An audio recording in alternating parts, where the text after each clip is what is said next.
students, welcome back to this wonderful chapter, Chemical Kinetics. In this module, we will see a numerical based on relationship between K1 and K2 at different temperature. So when the temperature changes, the value of rate constant also changes, and based on that, we will see a numerical. So here we go. The rate constants of a first order reaction are 0.58 second inverse at 313 Kelvin and 0.045 second inverse at 293 Kelvin. What is the energy of activation for the reaction? So, as per the standard protocol, we will first find the given data. Now, in the statement itself, one of the first few things which have been told to us is that it's a first order reaction, which means N is equal to 1. Next thing, let's take the lower temperature T1, and it happens to be 293 Kelvin. So I can say that T1 is 293 Kelvin. Always the lower value of temperature and rate constant should go under T1 and K1 respectively. That makes our calculation easier. We'll understand that later.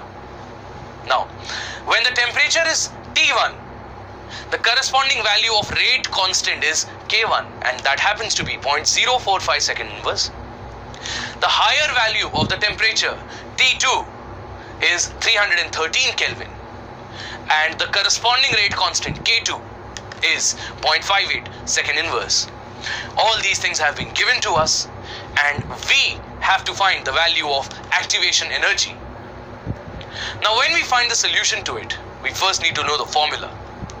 And the formula happens to be log of K2 upon K1 is equal to activation energy, that is EA, upon 2.303 R into T2 minus T1 upon T1 into T2.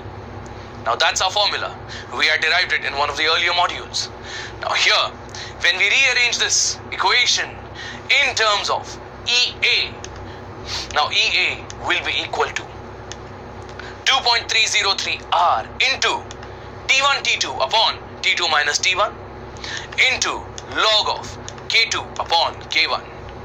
So this is the equation that we have got for activation energy, and now we are going to substitute all the known things into this equation, and then we will get the value of activation energy. As I had told you, K2 and T2 should be higher values than K1 and T1. It makes your calculation easier. So let's do that. Let's substitute it. We'll get EA is equal to 2.303 into 8.314, because 8.314 is the value of R, that is the universal gas constant.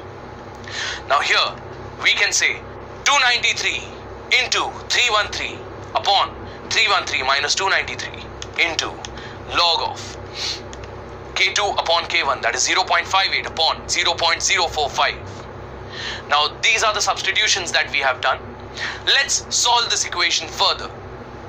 When we do that, when we solve this equation, we get EA is equal to 19.147 into 91709 divided by 20 into log of 12.889.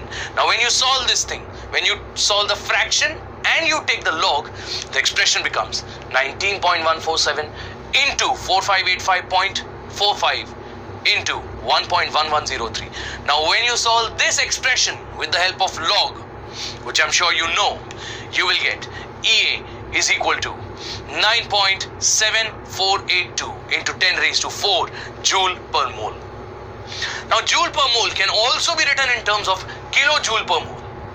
In order to do that, you will have to multiply by 10 raised to minus 3, and the final answer that you will get will be activation energy is equal to 97.482 kilojoules per mole. The unit kilojoules per mole can also be derived with the help of dimensional analysis on the equation. You can do that and you can get the units of activation energy. So this is how you solve the numericals where you have to find activation energy when T1, T2, K1, K2 are given to you. We'll check out a similar problem in the next module. Till then, take care.